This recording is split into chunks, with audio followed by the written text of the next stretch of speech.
questão dos poderes políticos na organização e estruturação da sociedade sempre trouxeram muitos problemas aos homens. Aos brasileiros? Não, o mundo inteiro. A Grécia Antiga já vivia esses problemas. Um dos grandes imperadores de Roma foi o primeiro, Augusto. Mas o fato dele ter demorado muito no poder, criou-se o exemplo, trouxe outros, Nero, Calígula, e aí vieram tantos outros até chegar em Constantino, que pegou a capital e mudou, deixou de ser Império Romano e foi para Constantinopla. E isso tem sido a máxima de ensinamento ao longo dos anos para os homens. Todo poder que se pereniza e que se demora muito, mandando, acaba com o problema. Fui um dos maiores críticos do regime militar que se instalou no Brasil. Mas por uma questão de justiça, há que se reconhecer que os primeiros 5, 6, 7 anos do regime militar, para o Brasil foram ótimos. Abriram estradas.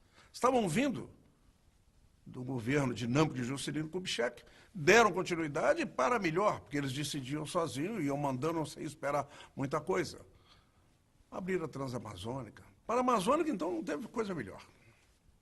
Mas a telefonia andou, a Embratel está aí. Verdade que venderam ela hoje, mas estava aí. E muitas outras coisas se embalaram com o regime militar no Brasil. Foi só demorar no poder, olha os problemas que advieram disso. Demorou, é problema certo. O próprio Fernando Henrique, se sai no primeiro mandato, até hoje estava aí com o poder todo mandando. Ficou para o segundo, fez besteira atrás de besteira, criou uma malfadada reeleição, para a qual nós não tínhamos cultura, e no segundo mandato só deu porcaria. Já deixou o governo, com a inflação já batendo as casas dos 20% e com o dólar chegando aos R$4.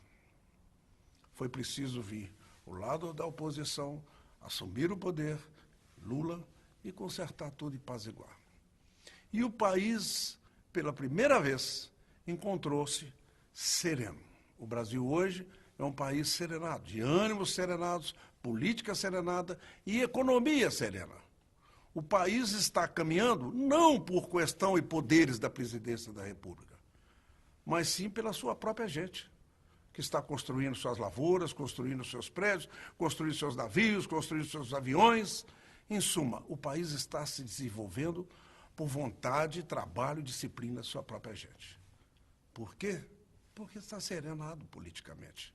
Não há mais aqueles antagonismos perniciosos que ficavam do tempo de ditaduras direita e esquerda. Até a palavra direita e esquerda já sumiram. Ninguém mais as encontra. Eu tenho um irmão que adora coisas velhas. Trator velho, carro velho, tudo para ele é velho. Eu acho e respeito que ele seja e tenha origem mental na Idade Média. Em contrapartida, eu tenho um sogro, e esse, então, é AC, antes de Cristo. Ele até hoje cultua e venera o Fidel Castro de Cuba. Foi ruim Fidel Castro de Cuba? Em Cuba? Não, não foi tão ruim. Nos primeiros anos. Serviu para derrubar um ditador, Batista, serviu para dar um exemplo e mostrar como se pode aculturar um povo e educá-los. Mas foi só ficar muito tempo, ele criou o maior poço de pobreza culta que existe nas Américas. E o meu sogro adora, e acredita que isso seja bom. Acontece que ele não tem o raciocínio que muitos dos brasileiros deveriam ter, que a autoridade constante, mandando sempre, ela só é boa quando a nossa ótica gosta dela. Quando a ótica está do lado contrário, ela é terrível. Nada pode demorar muito. E esse é um dos medos e uns receios que eu tenho quanto à presidência do Brasil. Uma mudança súbita de humores na cadeira do Palácio do Planalto, na responsabilidade hoje de uma economia forte como está, na responsabilidade de manter serenados os ânimos nacionais. Uma mudança nisso vai provocar um desastre de dimensões maiores do que quando o Brasil ainda era estável. Porque quando era instável, Todo mundo discutia, brigava, procurava coisas melhores.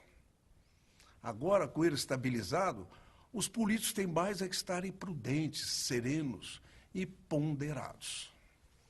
Nós não podemos dar ao presidente da República nenhum o luxo da ira, da raiva, do ódio, da perseguição política.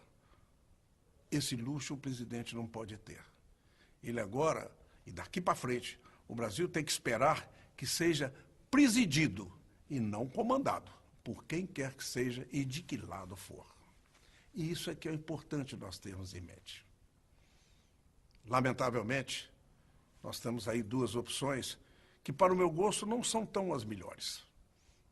Um talvez mais preparado que o outro, mas eu gostaria que nenhum dos dois quebrasse a serenidade que o Brasil hoje encontrou para se desenvolver, não só seus negócios, mas como a alma de sua gente.